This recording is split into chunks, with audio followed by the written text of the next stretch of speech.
Vamos a empezar explicando cinemática, ¿vale? Vamos a empezar por el principio. Vamos a agregar una página antes. Te voy a hacer como un esquema teórico, ¿vale? Cinemática.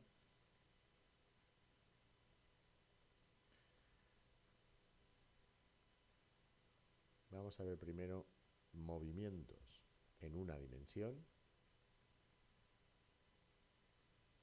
Y luego lo vamos a generalizar a 2 o 3 dimensiones.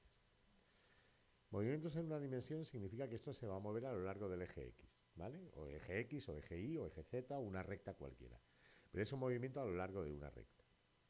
Entonces, en estos movimientos tenemos la ecuación horaria de la posición,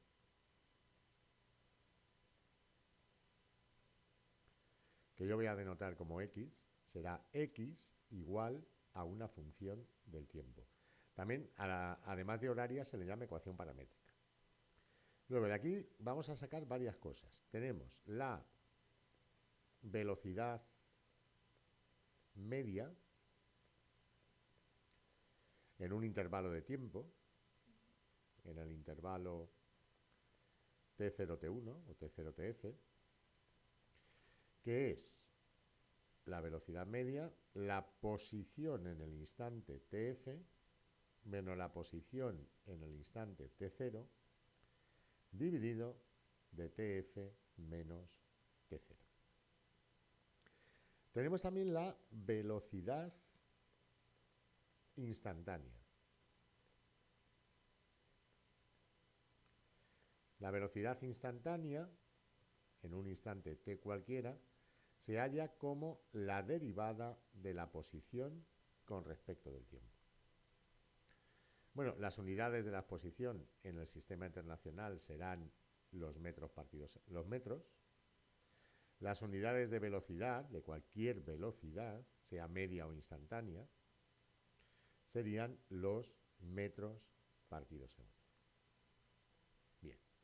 Luego además tenemos la aceleración media,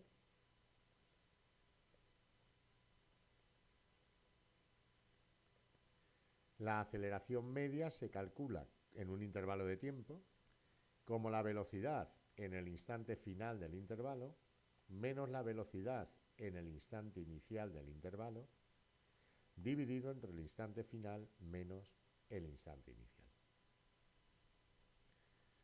Y la aceleración instantánea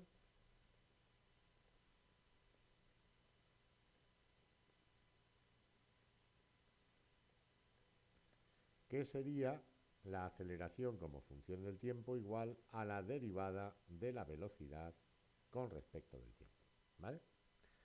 Bueno, las unidades de la aceleración, ya sea media o instantánea, sería los metros partido segundo al cuadrado.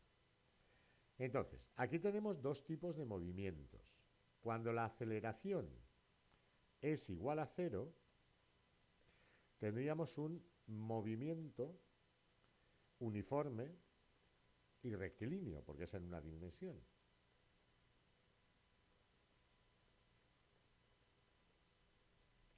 MUR. Y cuando la aceleración es distinta de cero y constante, tendríamos un movimiento rectilíneo uniformemente acelerado.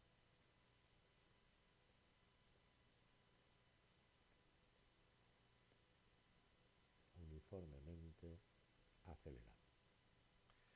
Cuando la aceleración no es constante, tendríamos un movimiento rectilíneo no uniformemente acelerado. Que son los más complicados, pero también los más interesantes. Vale, ahora, en los diferentes casos, en los movimientos rectilíneos y uniformes, o uniformes y rectilíneos, aceleración es cero, La conclusión es que la velocidad, que es la derivada de la aceleración, que la aceleración es la derivada de la velocidad, para que la aceleración sea cero, la velocidad tiene que ser constante. La velocidad es igual a un valor v sub 0 en cualquier instante del tiempo. Constante. Y la posición va a ser igual a una posición inicial más la velocidad inicial, que es siempre la misma, por el tiempo. En los movimientos rectilíneos uniformemente acelerados, donde la aceleración es constante y distinta de cero, la velocidad será igual a la velocidad inicial más la aceleración por el tiempo, y la posición será igual a la posición inicial más la velocidad inicial por el tiempo más un medio de la aceleración por el tiempo al cuadrado. En general, lo que voy a hacer ahora para los movimientos no uniformemente acelerados,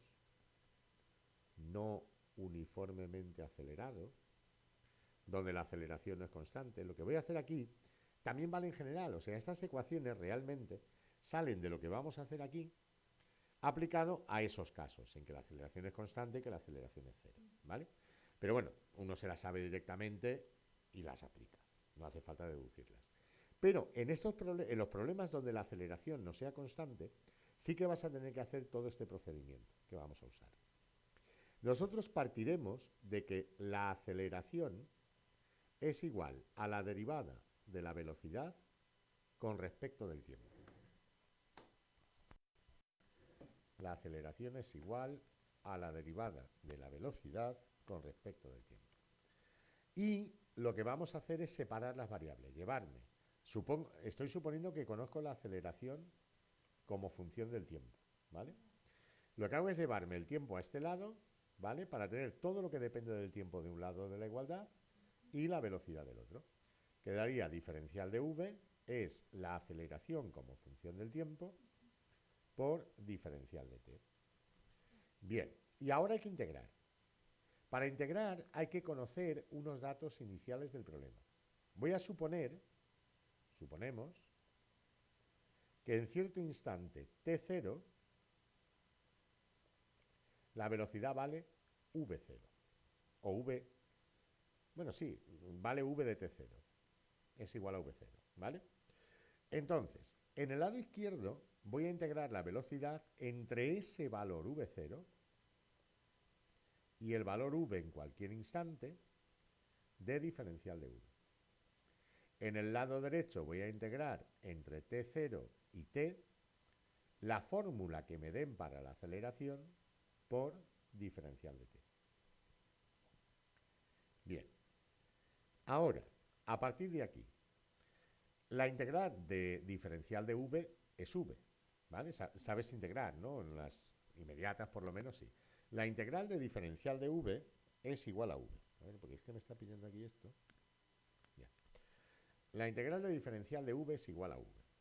Así que me queda v entre v sub 0 y v de t. Va a ser igual a la integral del lado derecho, que en general no la puedo hacer, porque va a depender de qué función sea esta que me dan aquí. Entonces me queda v de t menos v0 es igual a la integral entre t sub 0 y t de la aceleración por diferencial de t. Y de ahí ya puedo despejar la velocidad como función del tiempo. v0 más la integral entre t sub 0 y t de la aceleración por diferencial de t. Esto se le llama la ecuación integral de la velocidad.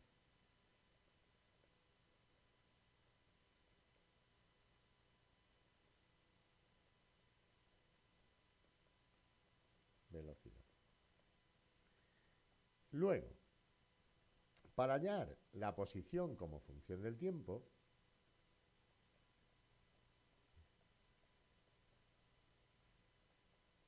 para hallar x de t, vamos a tener que partir de la definición de la velocidad.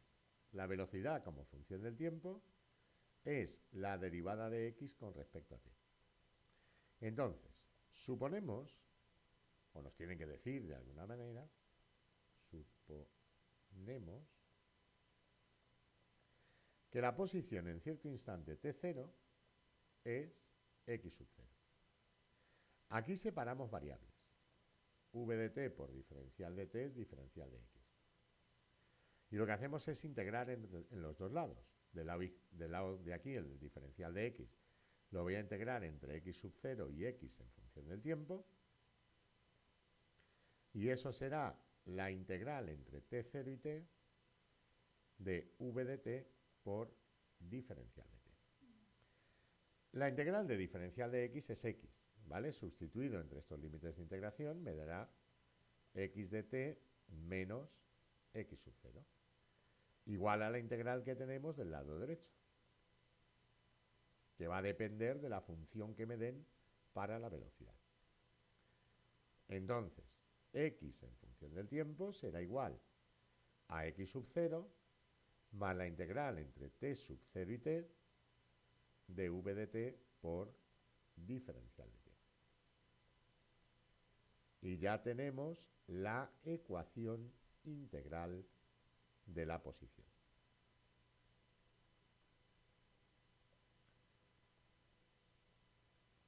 Ecuación integral de posición.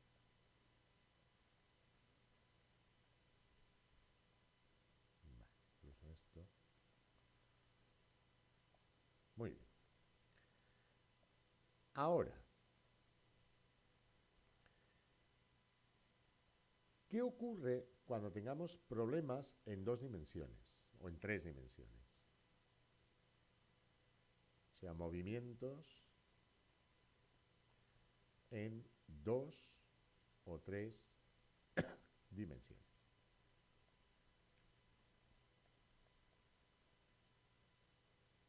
Bueno, ahora la posición no va a venir dada por una función escalar, o sea, no va a ser un número.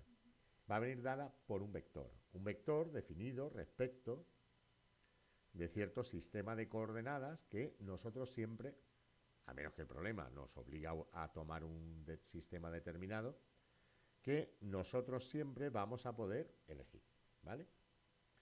Entonces, el cuerpo seguirá una curva C, que es lo que llamamos la trayectoria. Se estará moviendo a lo largo de una trayectoria. En un momento dado, pues ocupará cierta posición. Voy a incluso hacer esto así. Supongamos que se está moviendo para allá. Entonces, la posición que ocupa el cuerpo viene determinada por su vector de posición, R, que va a ser función del tiempo. Entonces, en vez de tener la posición, tendremos el vector de posición, R, que es función del tiempo. De forma similar a como hemos hecho en una dimensión, tenemos la velocidad media en el intervalo que va de t sub 0 a tf, que será la velocidad media igual al vector de posición en el instante tf menos el vector de posición en el instante t0 dividido entre tf menos tc. Tendremos también la velocidad instantánea,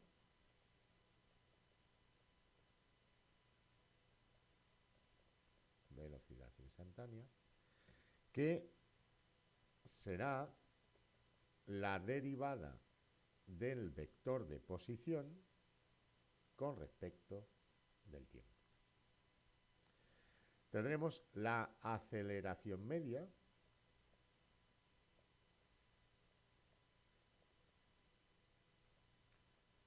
en un intervalo t0-tf, que sería la velocidad en el instante tf menos la velocidad como vector en el instante t0 entre tf menos t0. Y tendríamos la aceleración instantánea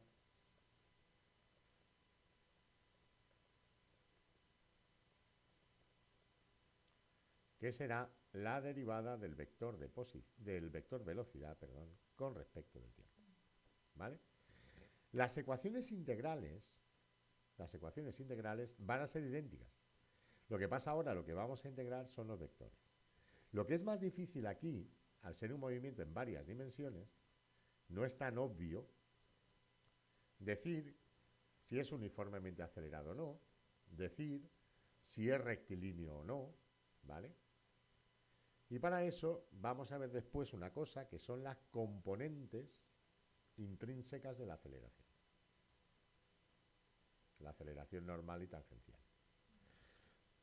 Entonces tendríamos la ecuación integral de velocidad, que como ves es lo mismo, y la ecuación integral de posición, la deducción es equivalente utilizando vectores,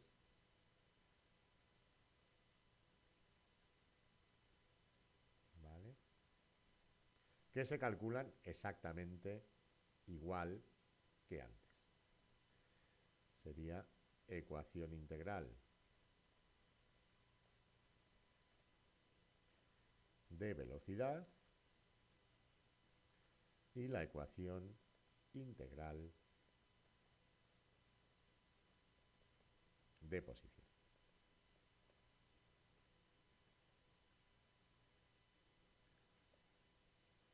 La asignatura, ¿tú es la primera vez que la haces o ya...? La segunda. ¿Quieres que me salte toda la teoría? No, prefiero... ¿Prefieres que te la dé? Vale.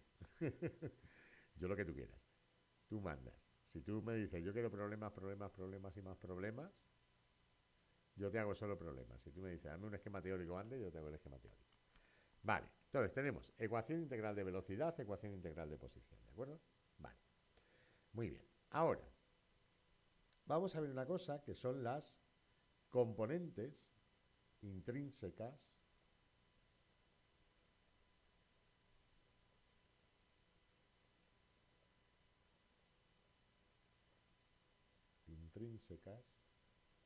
de la aceleración. Vale. A ver, cuando yo tengo un cuerpo que describe una trayectoria, yo sé que en todo momento el vector velocidad de este cuerpo es tangente a la trayectoria. ¿Vale?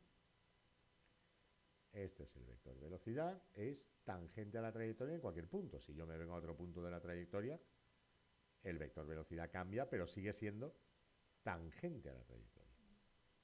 O sea, la velocidad puede cambiar en dirección, puede cambiar en sentido y puede cambiar en módulo. Puede cambiar en las tres cosas, porque un vector está determinado por su módulo, que es su tamaño, su dirección y su sentido.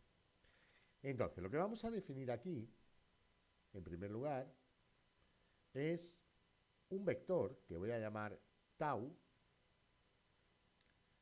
donde tau es un vector unitario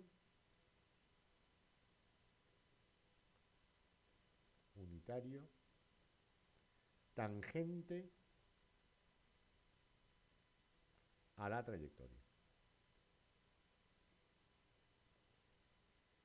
O sea, es un vector de tamaño 1 que va a tener la dirección y sentido de la velocidad. ¿Cómo hallo tau? Como nota, si es un vector unitario, o sea, de tamaño 1 que tiene la dirección y sentido de la velocidad, pues tau se puede obtener dividiendo el vector velocidad entre su módulo. O sea, dicho de otra forma, el vector velocidad es simplemente el módulo de la velocidad por el vector tau. ¿Vale? Bien. Ahora, cuando yo hallo la aceleración, como la aceleración es la derivada del vector velocidad con respecto del tiempo, también será la derivada con respecto al tiempo de este producto, del módulo de la velocidad por tau. Claro, la derivada de un producto es la derivada del primero por el segundo sin derivar, más el primero sin derivar por la derivada del segundo. Y ahora vamos a analizar cada una de estas partes a ver cómo es. Cuando yo hago la derivada de v con respecto al tiempo, me da un número. Cuando el módulo de v aumenta, el número será positivo. Cuando el módulo de v disminuye, el número es negativo. Y cuando el módulo es constante, el número es cero. La derivada de una constante es cero. Pero siempre me da un número. Si yo multiplico un número por el vector tau, me va a dar algo que puede tener que tendrá siempre la dirección de tau, pero que puede tener el mismo sentido o sentido contrario, según el número sea positivo o negativo. Eso sí, seguro que tiene la dirección del vector tau y del vector velocidad. O sea, seguro que esta parte es tangente a la trayectoria.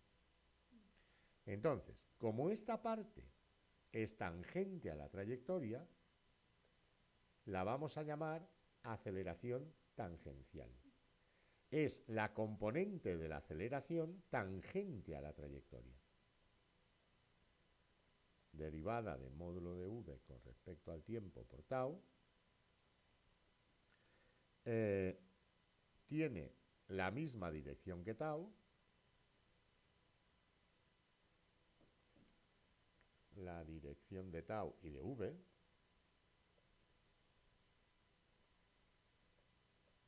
o sea, es tangente a la trayectoria,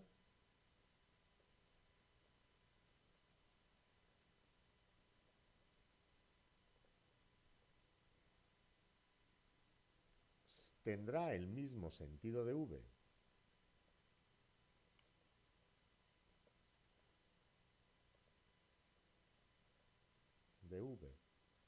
cuando módulo de v crezca con el tiempo y sentido contrario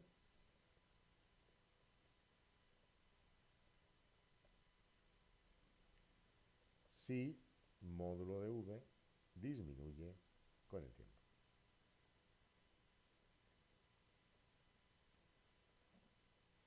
Si módulo de v es constante, vale 0.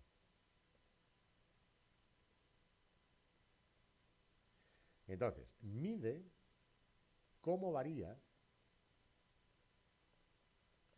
el módulo de la velocidad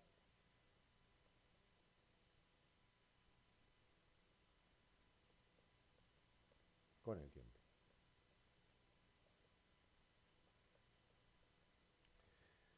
Realmente, cuando yo voy a llamar a t simplemente sin vector a la derivada del módulo con respecto al tiempo, esta at no es el módulo de la aceleración tangencial, es el módulo y el signo, porque puede ser negativo, ¿vale? Cuando at vale 0, lo que yo sé es que el módulo de la velocidad es constante. Y por tanto, lo que tengo es un movimiento uniforme. Cuando at es constante y diferente de 0, lo que tengo es un movimiento uniformemente acelerado, ya sea positivo o negativo. Y cuando at no es constante, en módulo y signo, tengo un movimiento no uniformemente acelerado. Vale, ahora nos vamos a la otra parte. Esta parte de aquí. Y vamos a analizar cómo es. Bueno, te adelanto ya que es la aceleración normal. Ahí normal significa perpendicular. Y vamos a ver por qué se le llama aceleración perpendicular y perpendicular aquí.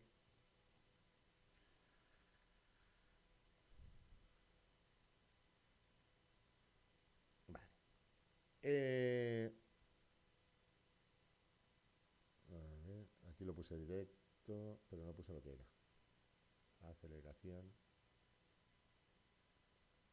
tangencial. Lo voy a poner. Y esto es la aceleración normal. Vamos a ver primero una nota de vectores, para que entiendas por qué es la aceleración normal. Vamos a ver, tau es un vector unitario, ¿vale?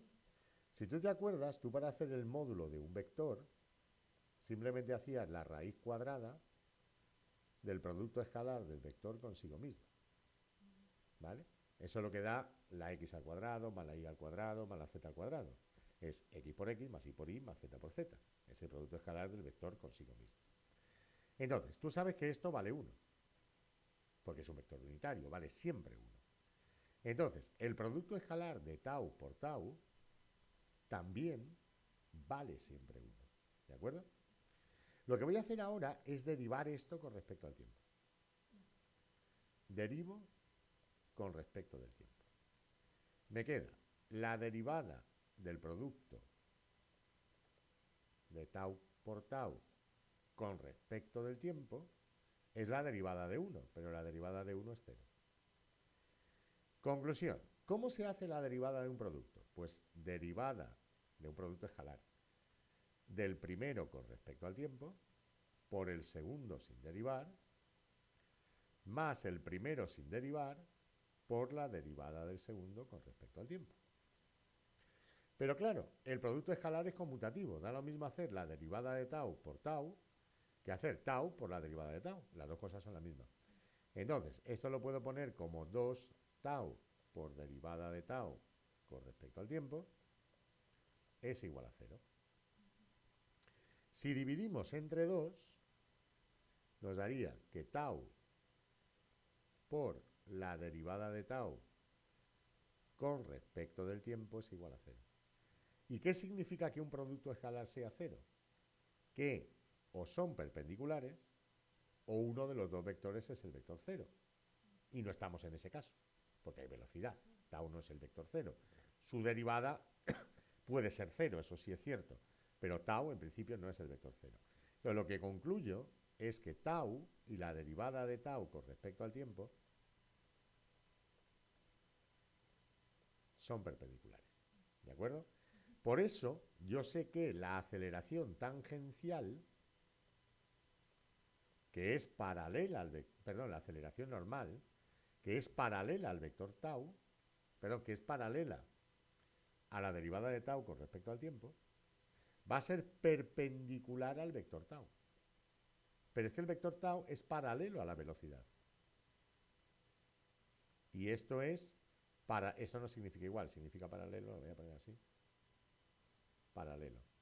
Y esto a su vez es paralelo a la aceleración normal. Claro, si estos dos son perpendiculares, estos dos también. Es perpendicular a la velocidad. Esta derivada de tau con respecto al tiempo, si la quiero dibujar en la figura de antes, se dibuja aquí, apuntando hacia el centro de la curva. Sería esto. A esto se le llama vector unitario normal a la curva. Y es simplemente la derivada de tau con respecto del tiempo. ¿Vale? ¿Hacia dónde apunta? Pues apunta hacia una cosa que conocemos como centro de curvatura. Este punto que estaría aquí sería el centro de curvatura. Entonces, vamos a tener aquí la aceleración tangencial. Tendremos aquí la aceleración normal, apuntando hacia el centro de la curva. Y claro, la suma de las dos, la suma vectorial de las dos, es la aceleración que tiene el cuerpo. Esa. ¿Vale? Porque partíamos de ahí, que A es esto más esto. ¿De acuerdo? Claro, claro, es lo que hemos hecho. Hemos descompuesto la aceleración en dos partes. Una paralela a la velocidad, que es la aceleración tangencial, y la otra perpendicular a la velocidad, que es la aceleración normal. Claro, la dificultad es desarrollar un método que te permita hacerlo sin volverte loco. Entonces ahora te voy a dar los pasos que vamos a seguir en los problemas en los que tengamos que hacer esto. Vamos a hacer una serie de pasos y son siempre los mismos, ¿vale? Lo que sí tenemos todavía es que interpretar la información que me da la aceleración normal. AN mide cómo varía la dirección de la velocidad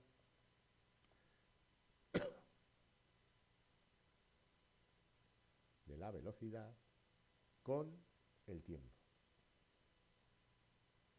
La aceleración tangencial medía cómo variaba el módulo. La aceleración normal, cómo varía la dirección. ¿Vale? Entonces, claro, cuando AN vale 0, la dirección de la velocidad no varía. O sea, tau es constante. Tau te da la dirección de la velocidad. Y en este caso tienes un movimiento rectilíneo. Cuando AN es distinto de 0, tau no es constante. O sea, la dirección varía. Y es un movimiento curvilíneo. Es un movimiento curvilíneo. Hay un caso particular de movimiento curvilíneo que es el movimiento circular. Y mucha gente dice, ah, vale, aceleración normal constante. No es verdad. Hay movimientos circulares que la aceleración normal no es constante. Los hay donde sí, pero los hay donde no es constante. Por ejemplo, el movimiento circular uniformemente acelerado, la velocidad cambia, el radio es constante, la aceleración normal no es constante. ¿Vale? O sea, movimiento circular no significa aceleración normal constante. No debemos confundir eso. Ahora vamos a ver cómo se ve que el movimiento es circular. Se puede demostrar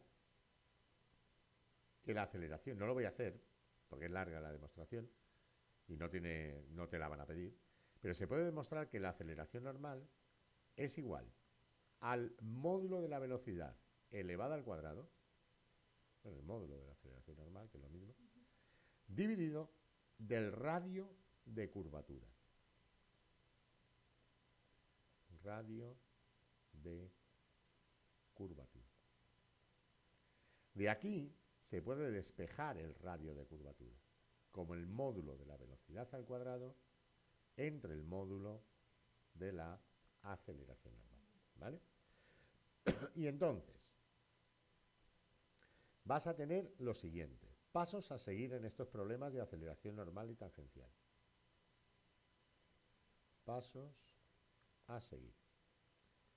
Primero, hallo v, el vector velocidad. Si me dan la posición, derivo la posición para hallar v. En otros problemas directamente te dan v, ¿vale? Hallo v, derivada de r con respecto a t, y módulo de v, ¿vale? Segundo, bueno, módulo de v y directamente la aceleración. Y a, derivada de vector v con respecto a t. Segundo, hallo tau, que es v dividido entre el módulo de v, y at, derivada del módulo de v con respecto al tiempo. ¿De dónde? At como vector es at como módulo y signo, lo que acabo de calcular aquí, por tau. Tercero,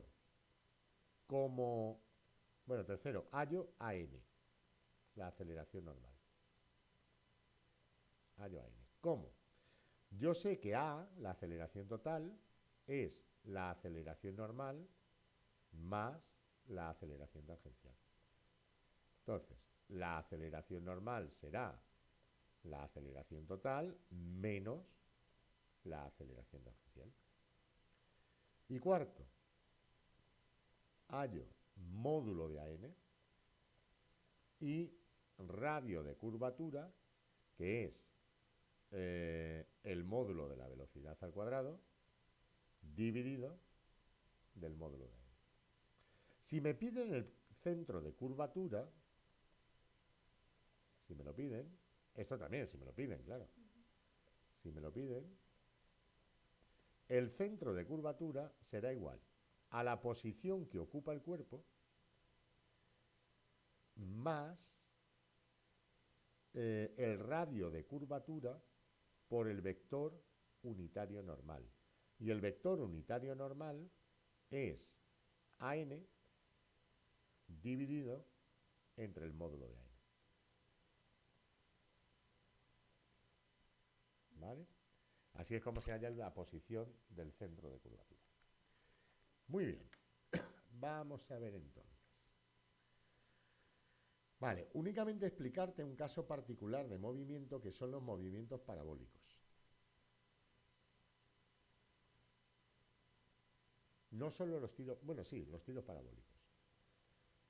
A ver, movimientos bajo la acción de la gravedad.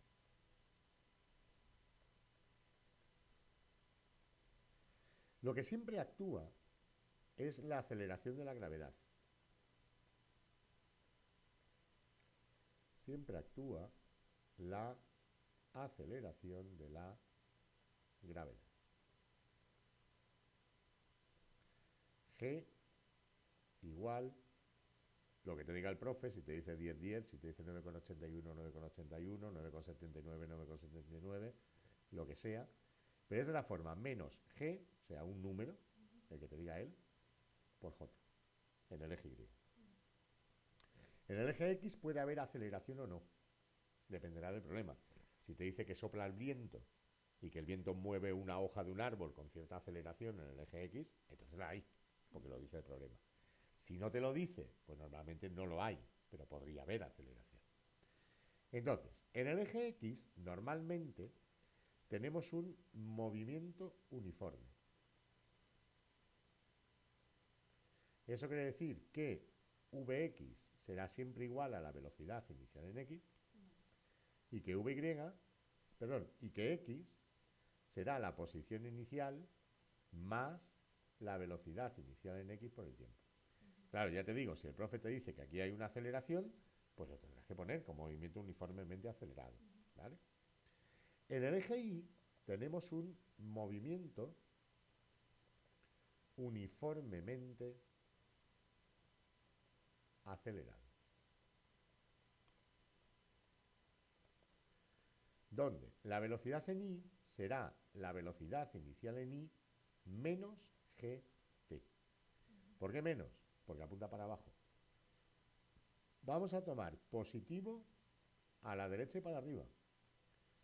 G apunta para abajo, con lo cual lleva el menos. ¿Vale? Me da igual que lances el cuerpo para arriba, que lances el cuerpo para abajo, que lances el cuerpo como tú quieras. La G lleva un menos. Lo que apunte para arriba y lo que apunte a la derecha serán vectores que llevarán luego, al transformarlo en número, un más.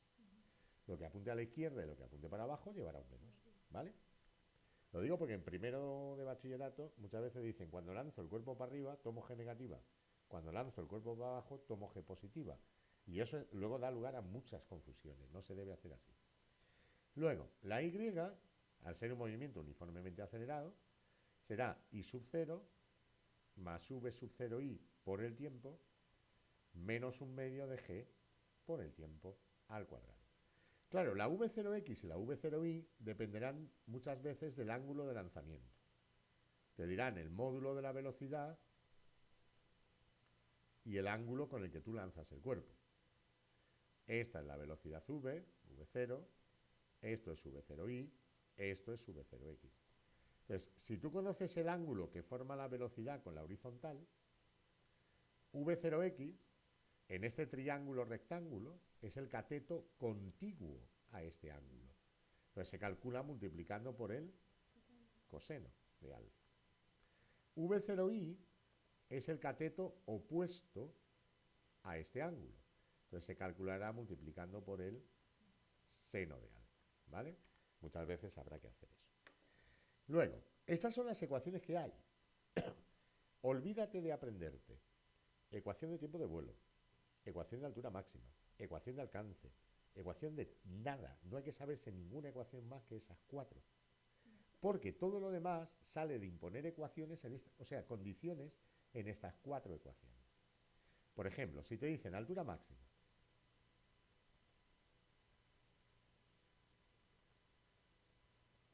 ¿qué pasa cuando el cuerpo llega a su altura máxima? Que deja de subir para empezar a bajar. Mientras sube, la velocidad es positiva. Cuando baja, la velocidad es negativa. Entonces, cuando está justo en el punto de la altura máxima, la velocidad es cero. Entonces, VI igual a cero. ¿Y dónde me voy con VI igual a cero? A la ecuación 3. Me vengo aquí. Donde está VI pongo cero. La velocidad inicial en I la conoceré, G la conozco, despejo el tiempo. Me voy a la ecuación 3 y despejo T, que es el tiempo que tarda en llegar a la altura máxima. Cuando sepa el T, el tiempo, para saber la altura, me voy a la 4. Me voy a la 4, hallo y max. Luego, si te pide tiempo de vuelo,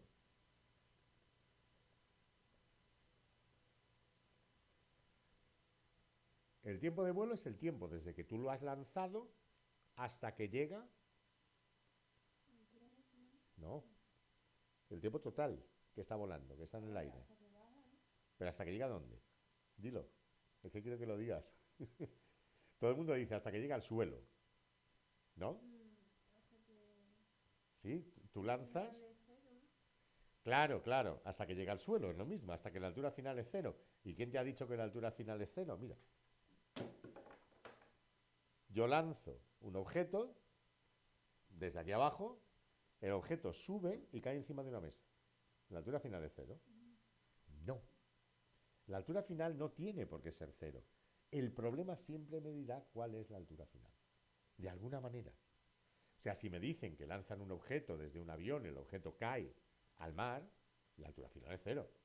Pero si me dicen que lanzan un objeto desde el suelo y cae encima de la azotea de un edificio, la altura final será la altura del edificio. Entonces, para saber el tiempo de vuelo, lo que yo hago es altura igual a la altura final de ese problema. La que sea. ¿Vale? Con ese dato de altura igual a altura final, me voy a la ecuación 4.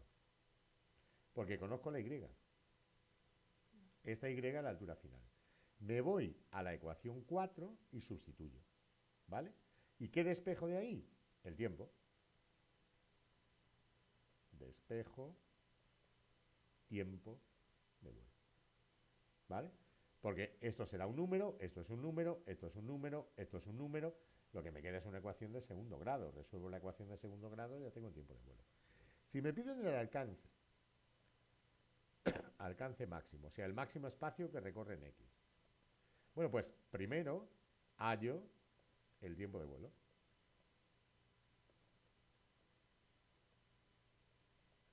Y si yo quiero el espacio que ha recorrido en X, ¿dónde me voy? A la 2. Me voy a la ecuación 2, exacto. Me voy a la 2 y sustituyo. Y hallo X final. Ya está. ¿Vale? O sea, como ves, todo sale de esas cuatro ecuaciones. No hay que aprenderse ninguna más.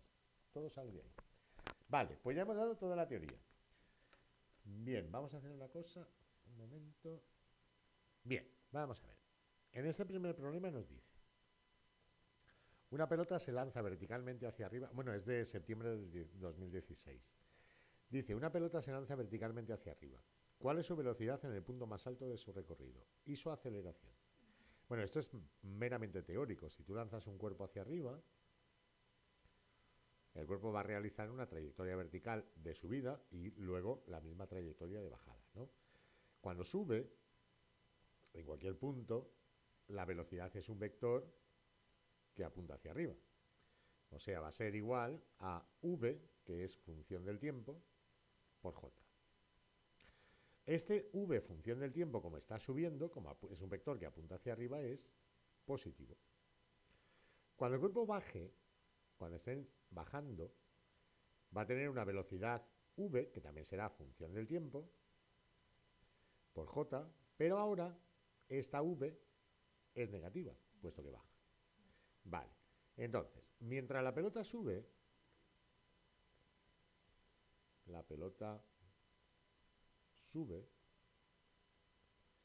su velocidad es positiva.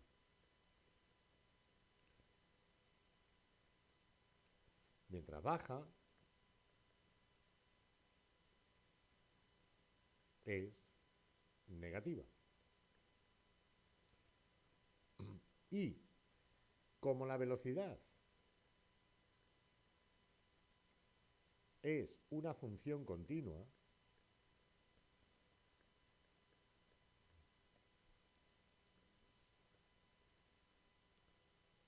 aplicando el teorema de Bolzano, ¿te acuerdas del teorema de Bolzano? De matemáticas.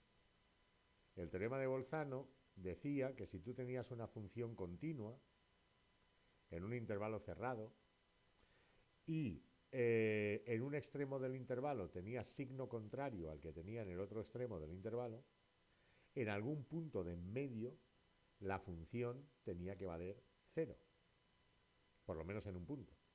O sea, si tú tienes aquí negativo y aquí positivo, puedes tener muchas funciones que van de aquí a aquí, ¿vale?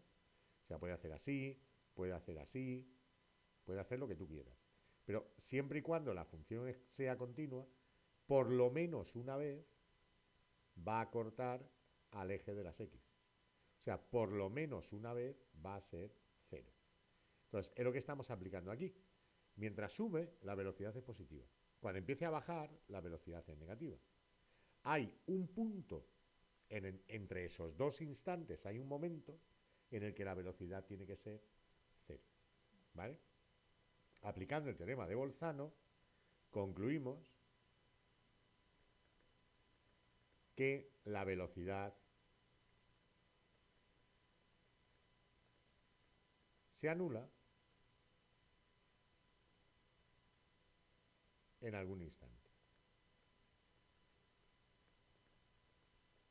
Ese instante es cuando llega a la altura máxima.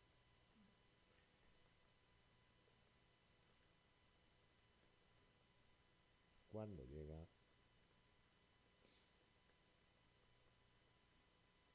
a la altura máxima. Por tanto, lo que concluimos es que la velocidad en la altura máxima es 0, ¿verdad? Por tanto, I igual a Imax implica V en I igual a 0. Luego, ¿qué pasa con la gravedad? Mientras el cuerpo sube, la gravedad es G, menos 9,8 menos 9,8 J. Cuando el cuerpo baja también es G, o sea, siempre es G. La gravedad la suponemos constante. No lo es porque la gravedad depende de la distancia al centro de la Tierra. Cuanto más alto estamos, menor es la gravedad, ¿vale?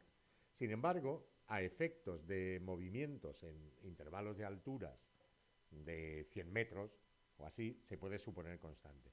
Entonces, G será menos 9,8 J metro partido segundo cuadrado siempre. Y también en el punto de altura máxima.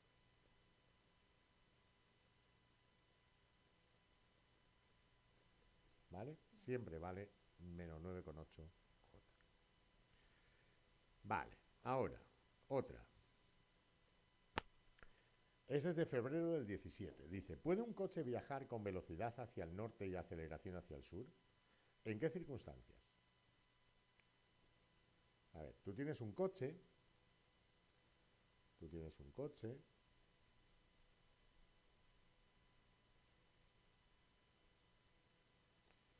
muy esquemáticamente, que tiene una velocidad, digamos, hacia ahí es el norte, hacia el norte y una aceleración hacia el sur. O sea, si es hacia el sur, la aceleración tendrá sentido contrario a la velocidad. ¿Qué pasa si la aceleración tiene sentido contrario a la velocidad? Decelerando, exacto. Sí, entonces la respuesta es sí, haces el dibujito, sí es posible, si el coche se mueve con movimiento rectilíneo, porque aquí no hay aceleración normal, ¿vale? No hay componente de la aceleración perpendicular a la velocidad, solo hay componente de la aceleración tangente a la trayectoria, paralela a la velocidad, con movimiento rectilíneo y decelerado. O sea, el coche frena.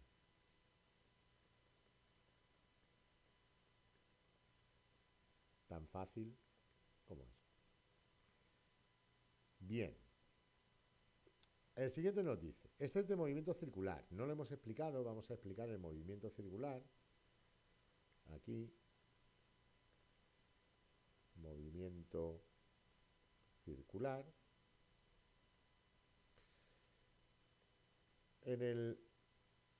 Bueno, incluso lo voy a dibujar visto tridimensionalmente, en perspectiva. Esto es una circunferencia. Tengo aquí un radio, R.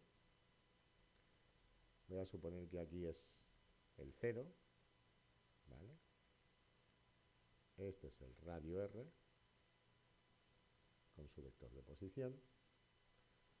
Espera, lo voy a hacer más grande. Si no, luego los vectores se me apelotonan unos encima de otros. Vale.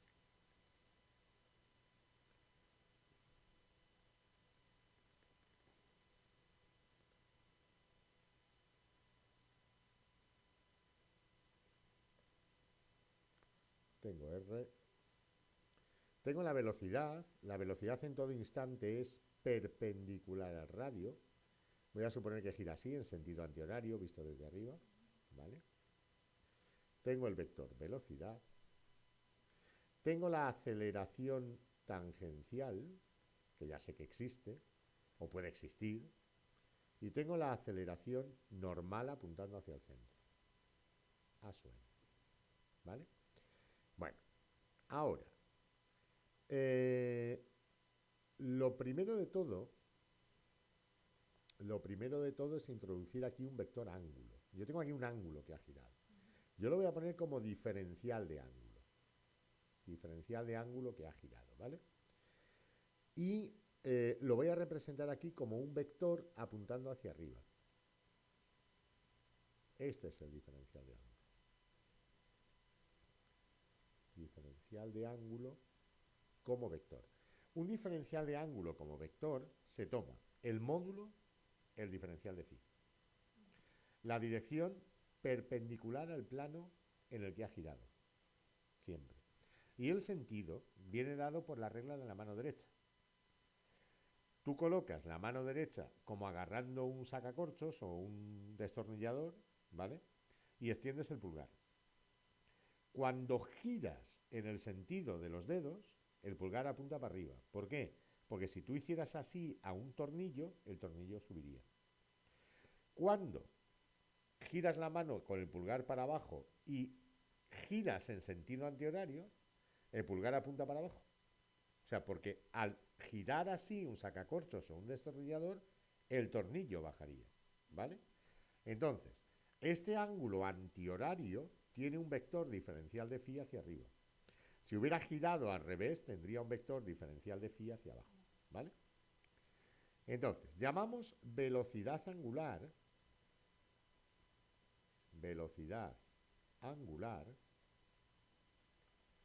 al vector omega, que es simplemente la derivada de phi como ángulo con respecto al tiempo. Vale, mide cómo varía el ángulo girado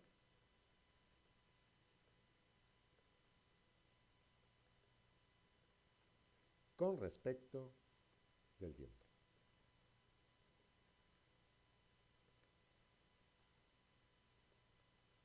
¿Vale?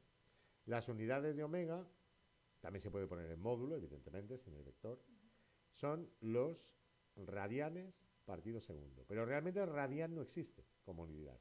Lo que pasa cuando tú mides un ángulo, si lo mides, tienes que decir en qué unidades, tienes que inventarte una unidad para medirlo, porque hay diferentes formas de medirlo.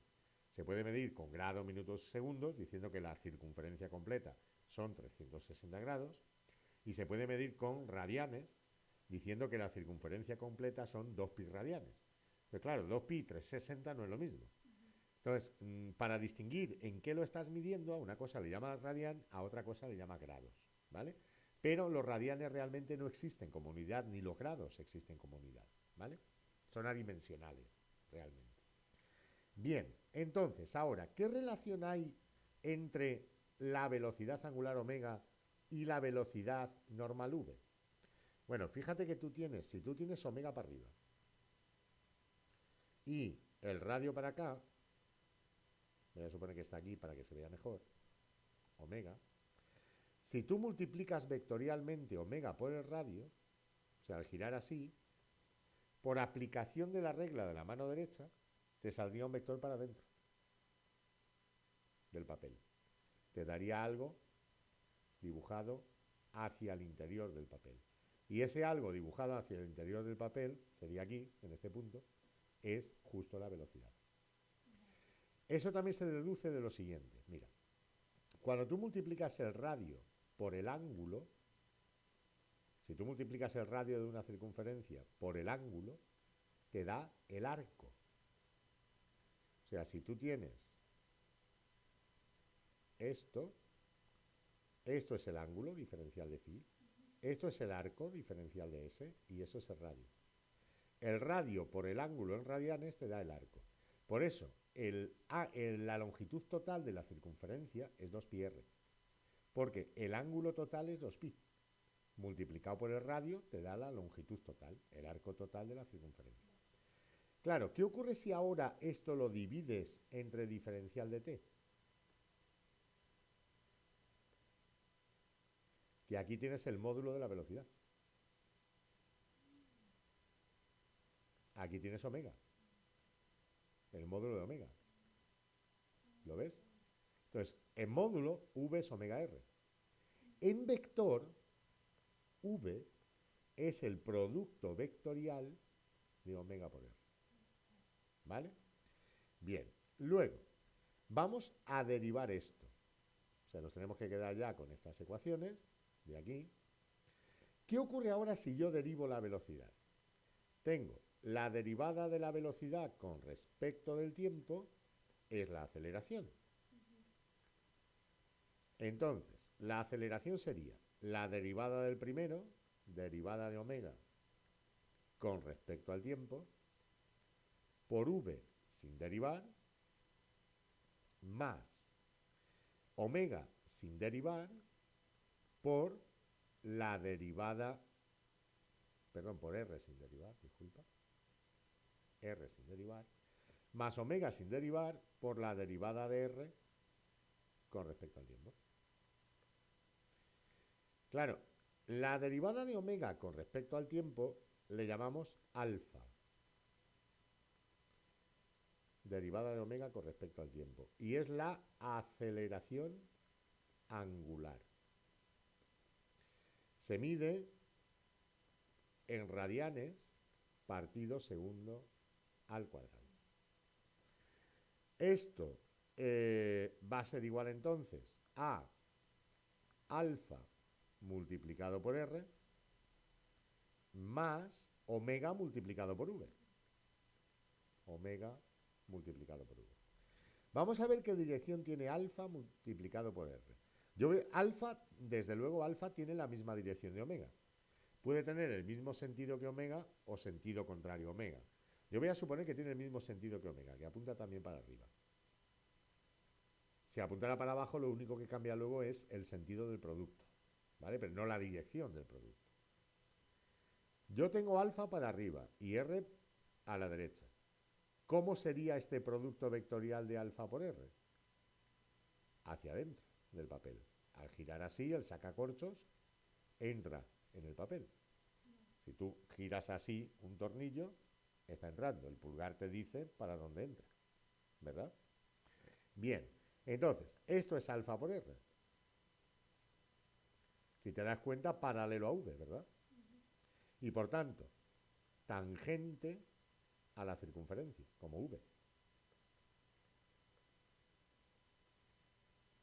Claro, esto es la aceleración tangencial. ¿Qué es omega por V? Es multiplicar algo que va para arriba, omega, algo que va hacia arriba, por algo que va hacia adentro del papel. Lo voy a dibujar en 3 dimensiones, ¿vale? O sea, es multiplicar, V estaría para allá, hacia adentro del papel, y esta es omega. Giraríamos así. O sea, estamos girando así. Apunta para allá, ¿verdad? O sea, apuntaría hacia acá. Fíjate que es perpendicular a V, es perpendicular a V, por tanto está dirigido según el radio, ¿vale? Porque el radio es perpendicular a V, y apunta hacia el centro de la circunferencia. Eso es lo que llamábamos aceleración normal. Entonces, en el movimiento circular y en cualquier movimiento curvilíneo, se generaliza también que la aceleración normal es omega vectorialmente V, o sea, omega vectorialmente R, ¿vale? Y que la aceleración tangencial es alfa vectorialmente R. ¿De acuerdo? En módulo, esto es omega por V o omega al cuadrado por R. Pero claro, acuérdate que V era omega R, ¿verdad? Entonces omega es V partido R. Eso quiere decir de esta fórmula de aquí, esto de aquí, teniendo eso en cuenta, también es V entre R por V. O sea, V al cuadrado entre R, que era la fórmula que dábamos antes para la aceleración normal, ¿te acuerdas? Que te dije, se puede deducir, lo que pasa es largo de deducir. Bueno, pues ya tenemos la deducción de por qué es eso. Bien, entonces ya tenemos que la aceleración tangencial, bueno, incluso esto lo voy a poner aquí, lo pongo aquí así, ya tengo una de las fórmulas de la aceleración normal, sería V al cuadrado entre R o también omega al cuadrado por R. Y el módulo, la aceleración tangencial es alfa R simplemente. Vale, luego tengo ecuaciones angulares del movimiento. Las ecuaciones angulares de movimiento son equivalentes a las ecuaciones que teníamos para el movimiento lineal. Lo que hay que transformar es cada magnitud lineal en la magnitud angular equivalente. O sea, la posición en un instante cualquiera pasa a ser el ángulo. Es igual al ángulo inicial más la velocidad angular inicial por el tiempo. Lo que pasa en vez de X, aquí incluso, si me permite, voy a poner S. Ese es el arco recorrido, ¿vale? Y la velocidad angular pasa a ser la velocidad angular inicial. Esto sería para el movimiento circular uniforme.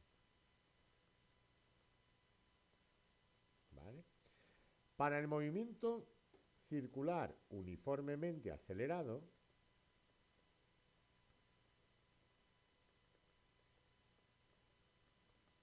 tendré el arco es el arco inicial más la velocidad inicial por el tiempo. Y ahora viene una diferencia. Aquí no se pone la aceleración total, se pone la aceleración tangencial por el tiempo al cuadrado. Y la velocidad es la velocidad inicial más la aceleración tangencial por el tiempo. Claro, en magnitudes angulares será el ángulo es el ángulo inicial más la velocidad angular inicial por el tiempo más un medio de alfa t cuadrado. Y la velocidad angular será la velocidad angular inicial más alfa t. ¿Vale? Y en general, para un movimiento circular no uniformemente acelerado,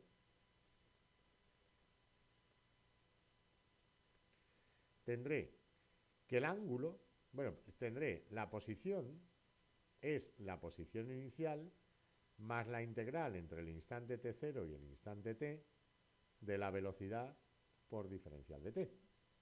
Y velocidad igual a velocidad inicial más la integral entre t0 y t de aceleración tangencial por diferencial de t. En magnitudes angulares, el ángulo es el ángulo inicial más la integral entre t sub 0 y t de omega por diferencial de t, y omega es omega 0 más la integral entre t0 y t de alfa por diferencial de t. O sea, son las mismas ecuaciones traducidas a magnitudes angulares. ¿De acuerdo? Muy bien. Entonces, vamos a ver el problema. Bueno, el problema, el enunciado me lo he dejado por ahí atrás. Me lo voy a llevar ahí abajo. Espera, me llevo la flecha también.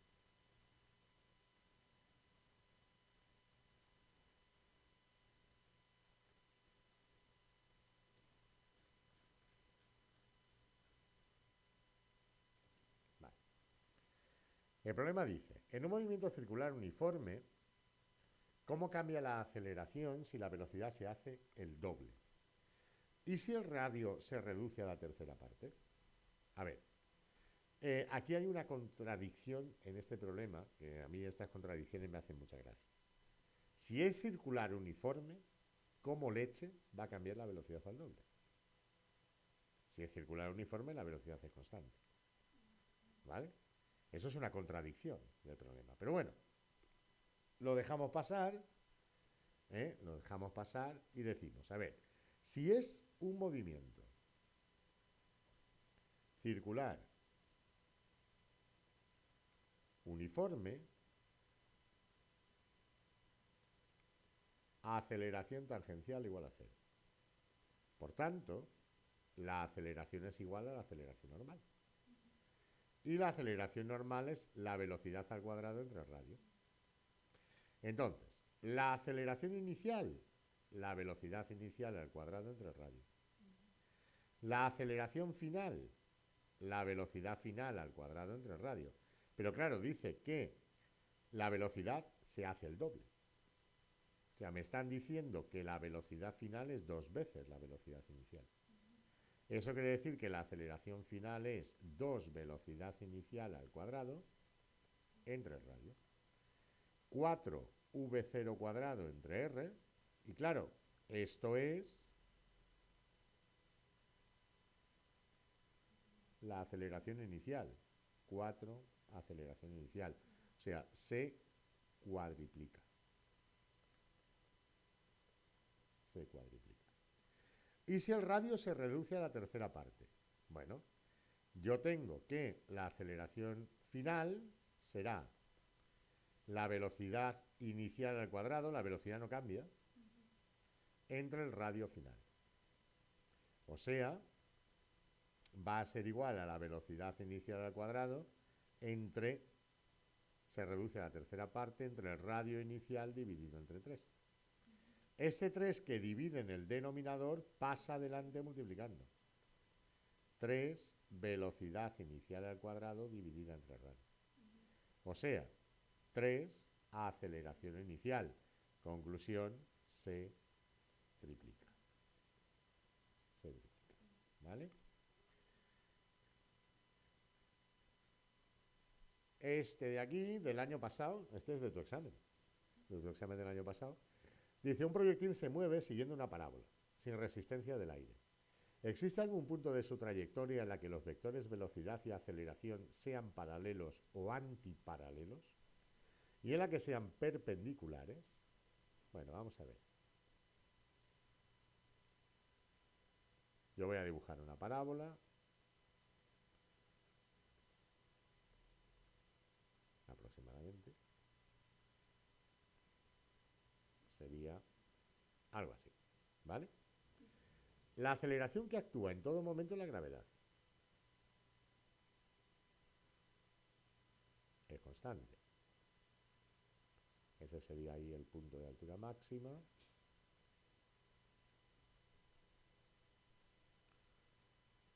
G. Y la velocidad pues va a ir cambiando, evidentemente. De manera que la velocidad siempre es paralela a la trayectoria, ¿verdad?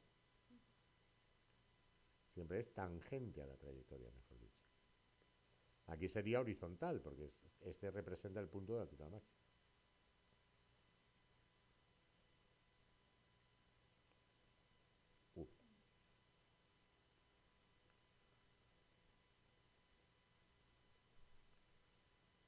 Entonces, la gravedad, o sea, en un movimiento parabólico,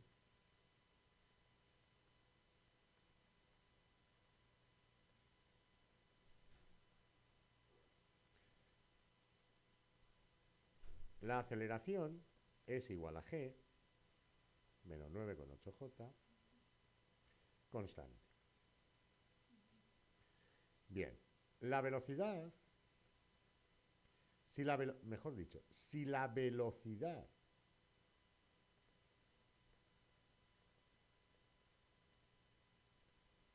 fuera en algún momento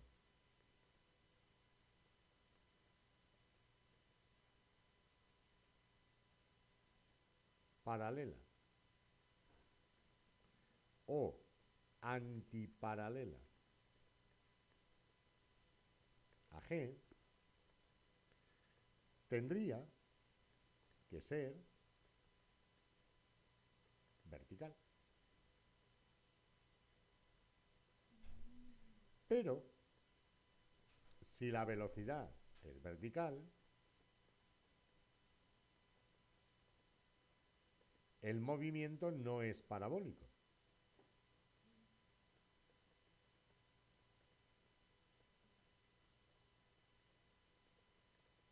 Es rectilíneo. ¿Verdad? Si tú lanzas un cuerpo para arriba con la gravedad para abajo, no hace una parábola. ¿Qué hace? Sube y baja. O sea, va para arriba y luego viene para abajo. Es un movimiento rectilíneo. Por tanto, no es posible. No es posible. También me preguntan si es posible que en algún momento sean perpendiculares. Bueno, sí. En el punto de altura máxima,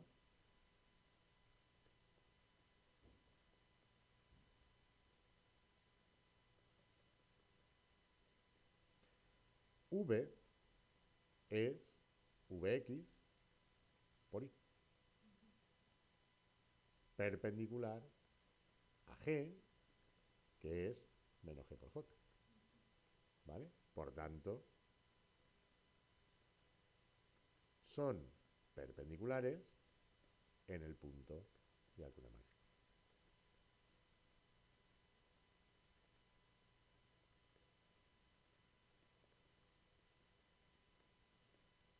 ¿Vale?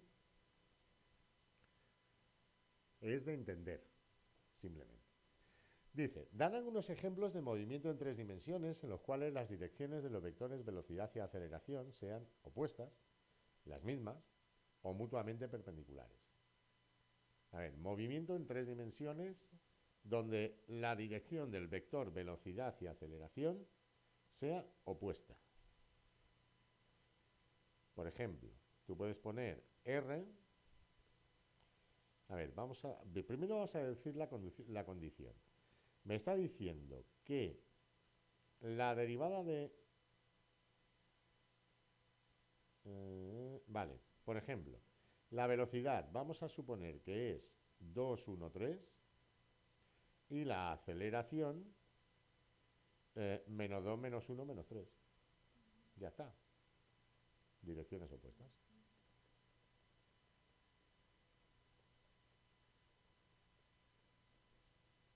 Puedo hallar hasta el vector de posición en función del tiempo. R de t, bueno, que lo de direcciones opuestas, eso está... Es que de verdad, que un físico diga direcciones opuestas, las direcciones no son opuestas. Solo hay una dirección. El sentido es opuesto. ¿Vale? Hay que distinguir. La dirección es la misma. Es sentidos opuestos. Yo no voy a escribir direcciones opuestas, me niego. Sentidos opuestos. El vector en función del tiempo pues sería el que sea. Voy a tomar 0, la posición inicial, ¿vale? Sería la velocidad v inicial por el tiempo más un medio de la aceleración por el tiempo al cuadrado. Estoy tomando posición inicial igual a 0.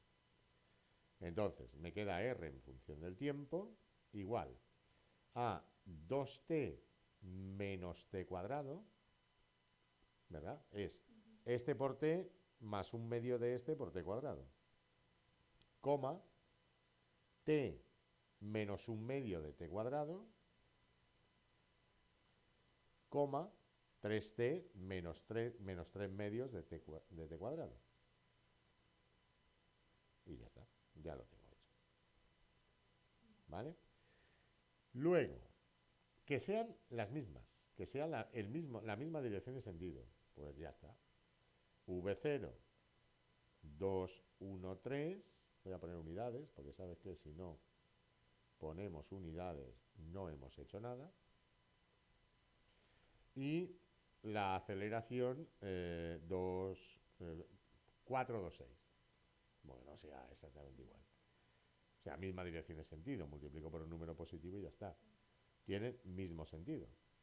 Misma dirección y mismo sentido.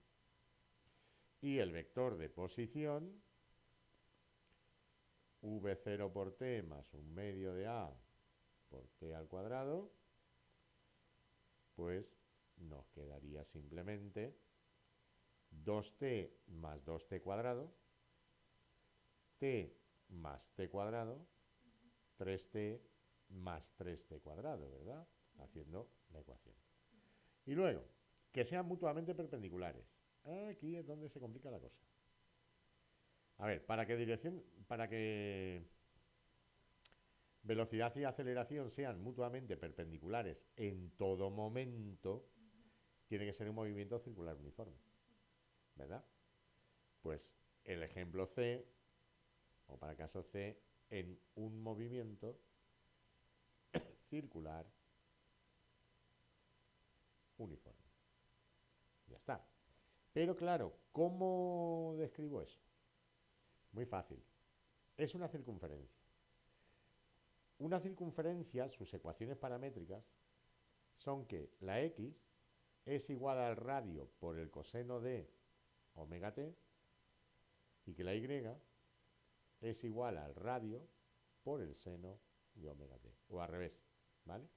O al revés. Si tú haces x cuadrado más y cuadrado, te da el radio al cuadrado. ¿De acuerdo? Entonces, estas son las ecuaciones horarias de una circunferencia. La x y la y en función del tiempo. ¿Vale? Bien. Entonces, en una carrera de 100 metros lisos, nos dice el ganador es el corredor que alcanza mayor, apartado A. Velocidad media, velocidad instantánea, aceleración final, velocidad inicial o tiempo. Razón en la respuesta.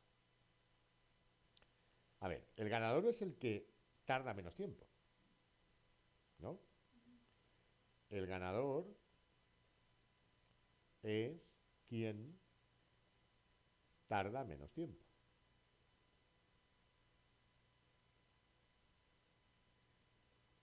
Entonces, la velocidad media, que es la distancia recorrida o el espacio que ha recorrido entre el tiempo que ha tardado, va a ser igual a 100 metros entre el tiempo que ha tardado.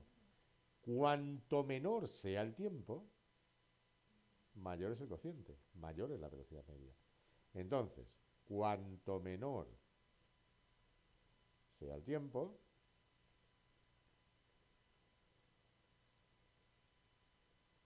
mayor será la velocidad media.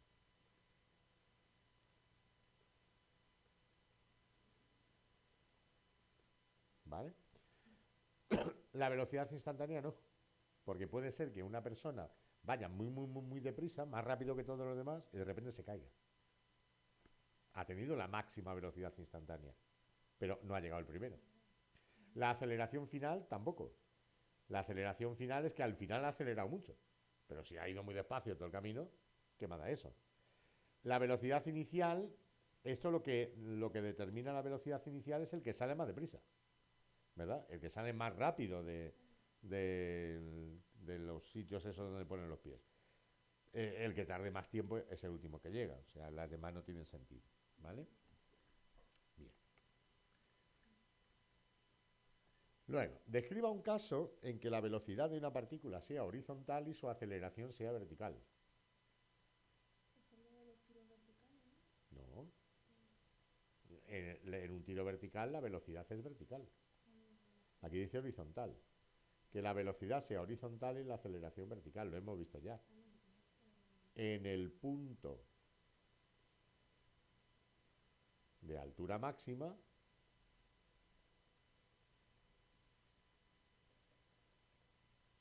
de un lanzamiento parabólico o de un tiro parabólico. O sea, son de entender, como te puedes ir dando cuenta. No son matemáticamente muy complicados. Luego, en un tiro parabólico, ¿cuál debe ser el ángulo de disparo de un proyectil para que su alcance, distancia entre el punto de disparo y de impacto, sea igual a su altura máxima? Esto es complicado, matemáticamente hablando. A ver, tenemos, en un tiro parabólico, este sí lo es.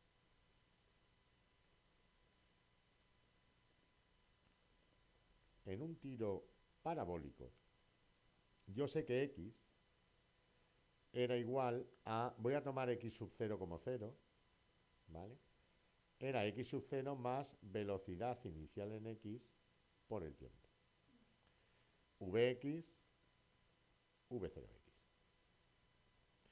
Y que y 0 más velocidad inicial en y por el tiempo menos un medio de g por el tiempo al cuadrado. También voy a tomar la altura inicial como 0.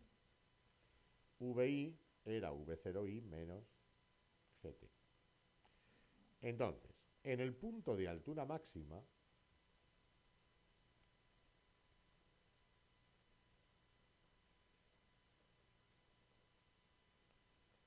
vi vale 0. Vamos a ponerle números.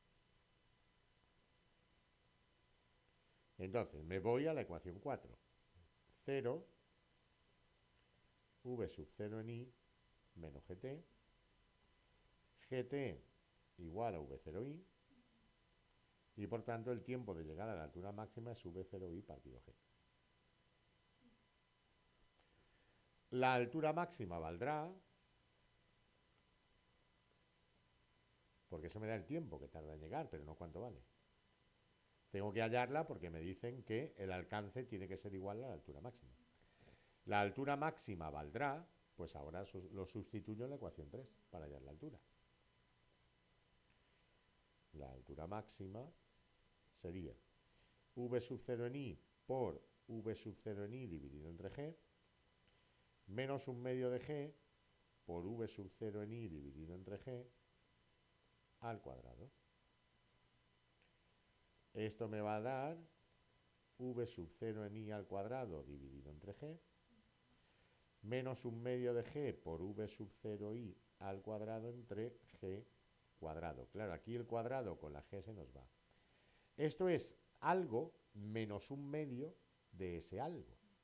Algo menos un medio de ese algo es un medio de ese algo.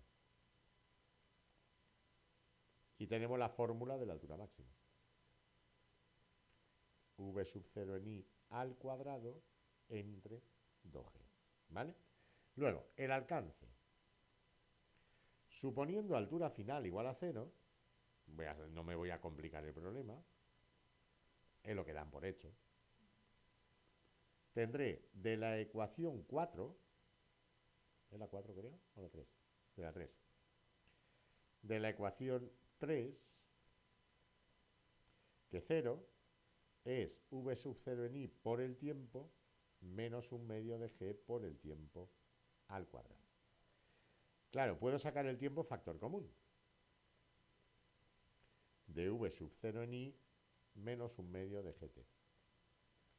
Para que este producto sea 0, o el tiempo vale 0, lo que no me sirve porque es el instante inicial, o instante de lanzamiento, no vale, como solución, o que v sub 0 en i menos un medio de gt vale 0.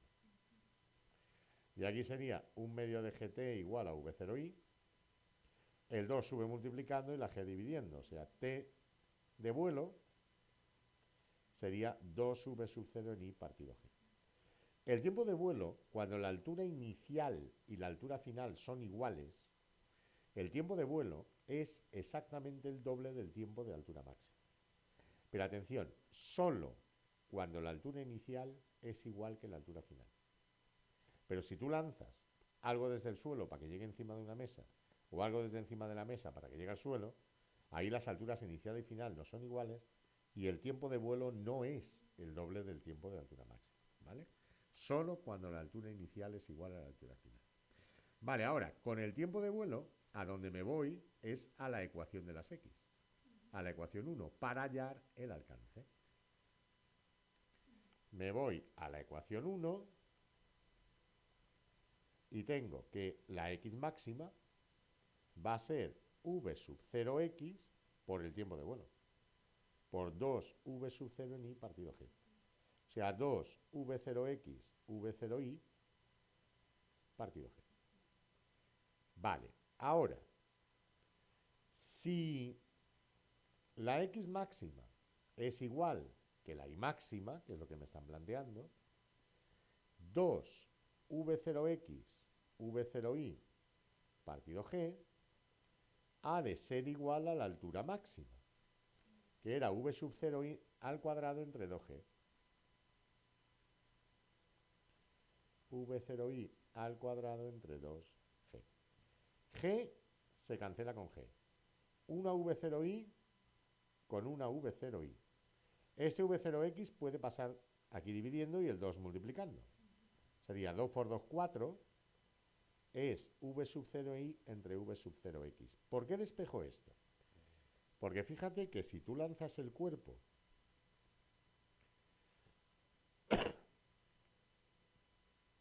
con esta velocidad inicial que forma cierto ángulo con la horizontal,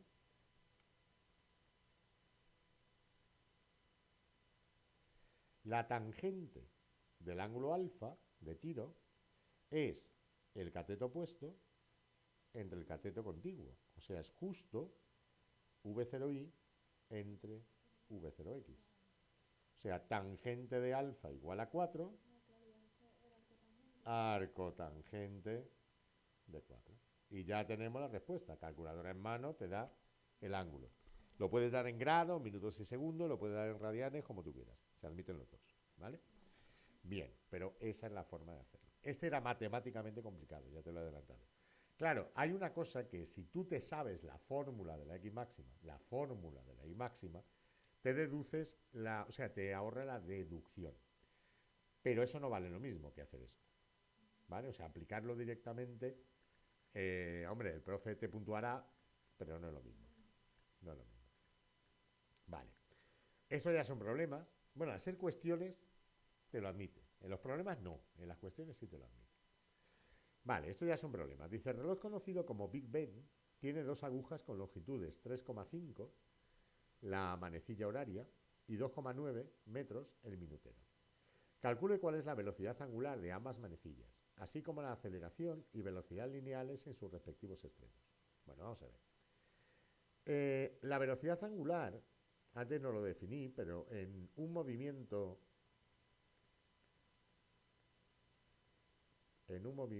circular uniforme,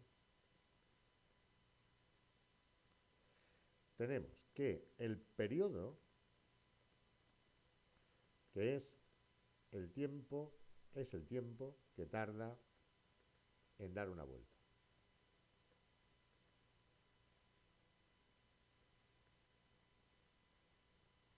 ¿Vale? Se representa por la letra T y las unidades de T son los segundos. La frecuencia es el número de vueltas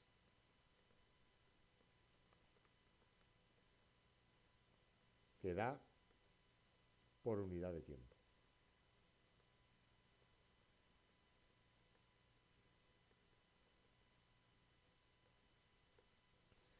Se representa por la letra F y las unidades de F son segundos a la menos 1, que es lo mismo que ciclos por segundo, a veces también se da así, o hercios.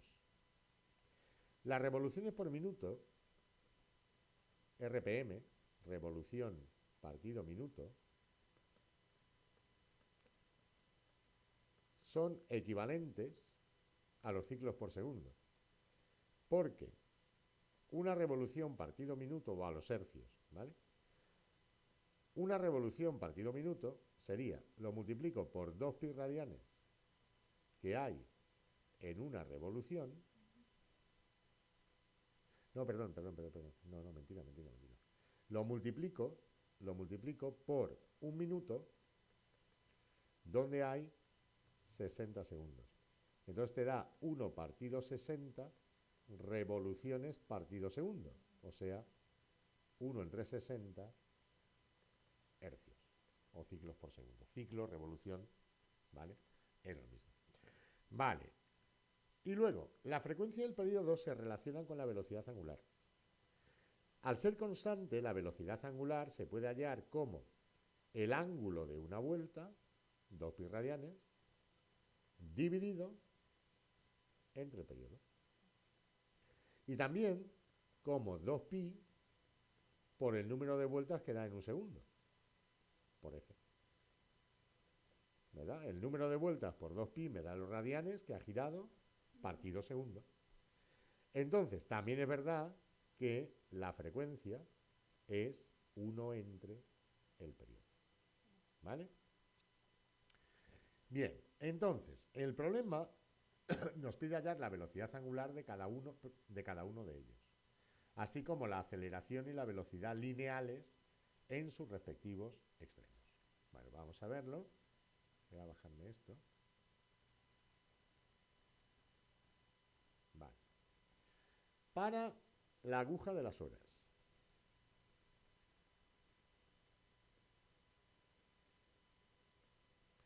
El periodo, el tiempo que tarda la aguja de las horas en dar una vuelta al reloj, ¿cuánto vale?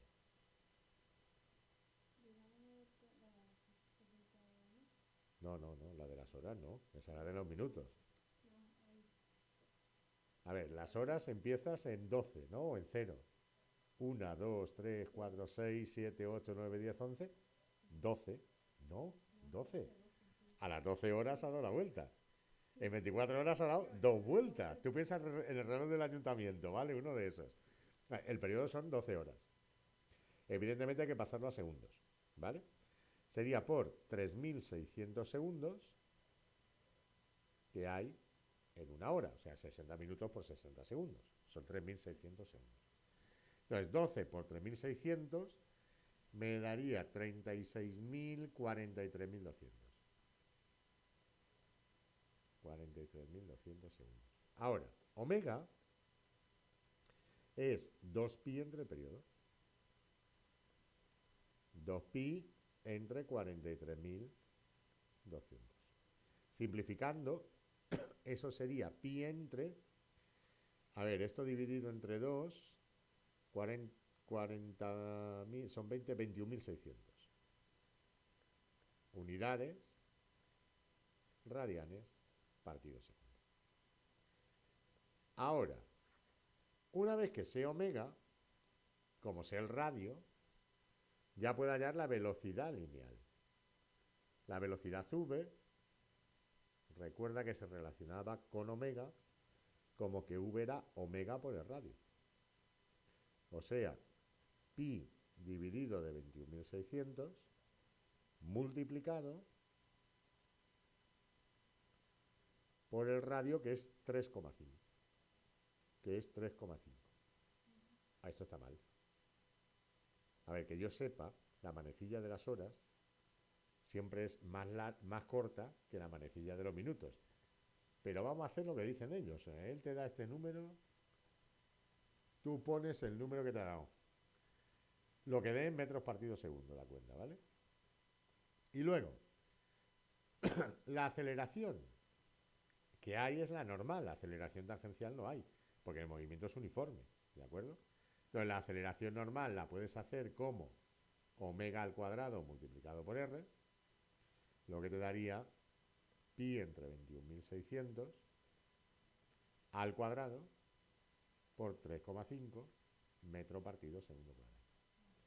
Luego, para la aguja de los minutos,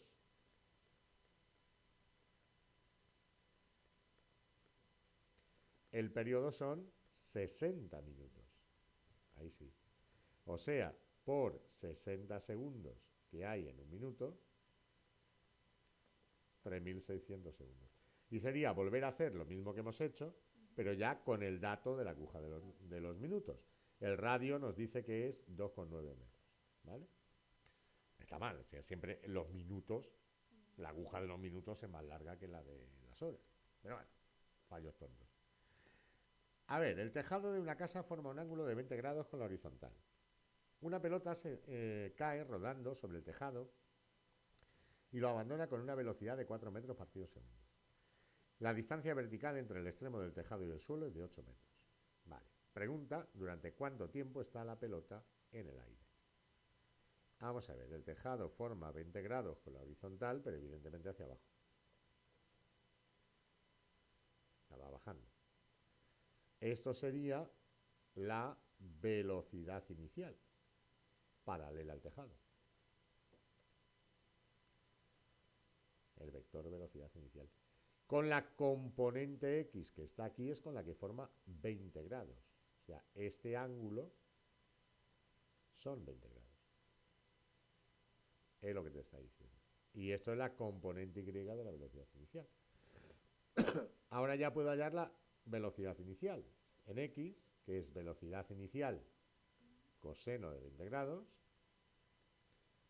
4 por el coseno de 20 grados, y puedo hallar la velocidad inicial en Y, que es menos porque está bajando, velocidad inicial seno de 20, o sea, menos 4 seno de 20. ¿Tienes ahí calculadora? Por casualidad, déjamela.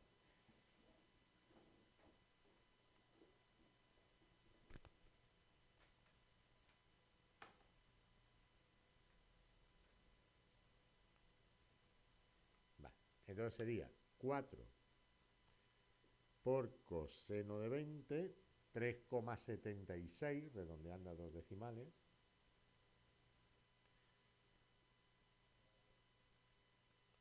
y menos 1,37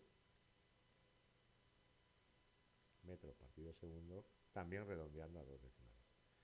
Nos dice que la altura inicial es de 8 metros. Vale, con estos datos ya puedo escribir todas las ecuaciones del movimiento. Aquí tendría la gravedad, ¿vale? Además. Tendríamos entonces, para el eje X, que la velocidad en X va a ser en todo momento la misma, 3,76 metros partido segundo, que X va a ser la X inicial, que tomo 0, ¿vale? Tomo el 0 de las X aquí, va a ser la X inicial, que es 0, más la velocidad inicial en X, 3,76 por el tiempo. Para el eje Y, la velocidad en I era la velocidad inicial en I menos la gravedad por el tiempo.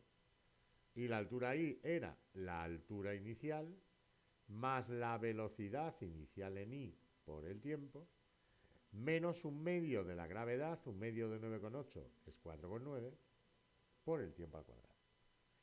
Me pregunta cuánto tiempo estará la pelota en el aire. Bueno, eso es el tiempo de vuelo, ¿verdad? Durante cuánto tiempo estará la pelota en el aire es durante cuánto tiempo está volando la pelota.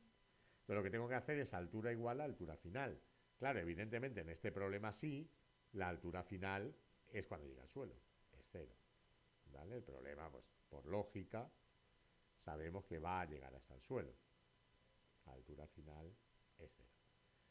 Entonces, para la primera pregunta, altura final igual a 0 y me voy a la ecuación 4.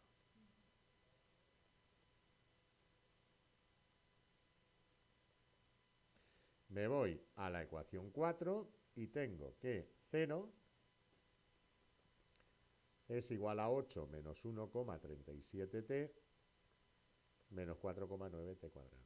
O sea, 4,9t cuadrado más 1,37t menos 8 igual a 0. Sería con la fórmula resolvente, t es igual a menos 1,37 más o menos la raíz cuadrada de 1,37 al cuadrado menos 4 por 4,9 y por menos 8. Entonces el menos con el menos aquí pasaría más. Todo ello dividido entre 2 por 4,9. La raíz nos daría 1,37 al cuadrado más 4 por 4,9 y por 8, y haciendo la raíz 12,596, 12,60.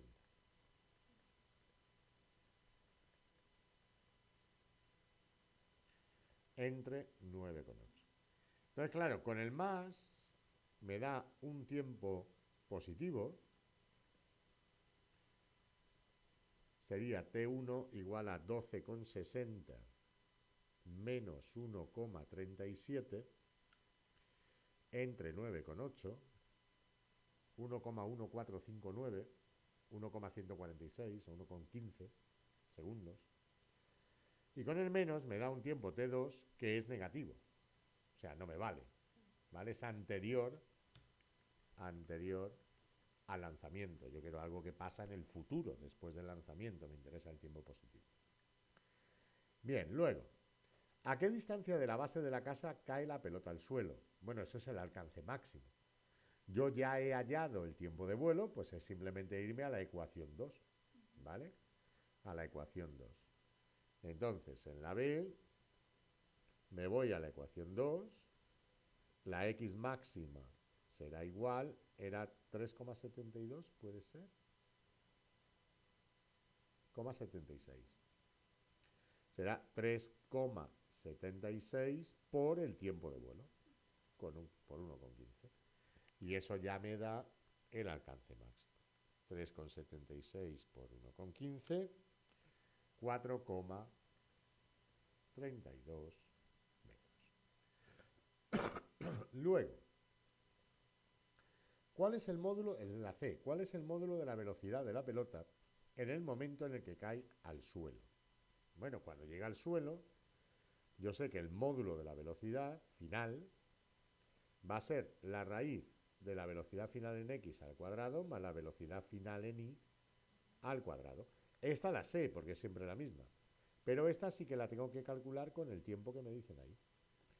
La velocidad final en y va a ser igual a, me voy a la ecuación 3, creo que era, sí, ¿vale? La saco de aquí, de la ecuación 3, sustituyendo el tiempo por el tiempo de vuelo. Como ves, todo sale de esas 4 ecuaciones, no hay que saberse ninguna fórmula más.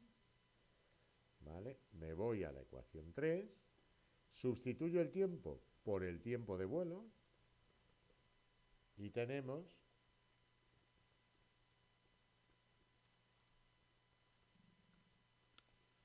12,64 metros partido segundo. La velocidad final en X la sabíamos. Era igual que la inicial, 3,76 metros partido segundo. Entonces ya de aquí, con aquella fórmula, sacamos la velocidad final. El módulo de la velocidad final. También me podrían pedir el ángulo. Ahora te explico cómo se haría el ángulo. No lo pide el problema, pero para que veas cómo se haría. Esto me da la raíz de esto al cuadrado. De esto al cuadrado más 3,76 al cuadrado. 13,19 metros partido segundo. Si nos piden el ángulo que forma con la horizontal, en el momento del impacto,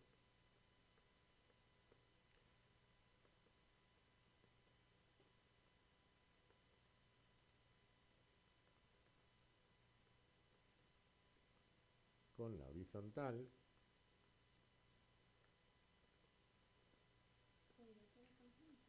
claro, es con la tangente. Yo sé que la tangente del ángulo final va a ser la velocidad final en y entre la velocidad final en x. La velocidad final en y me daba, perdón, aquí me he comido el menos, no ha afectado a esto, pero a esto sí le afectaría, menos 12,64. La velocidad final en x, 3,76. Esto nos da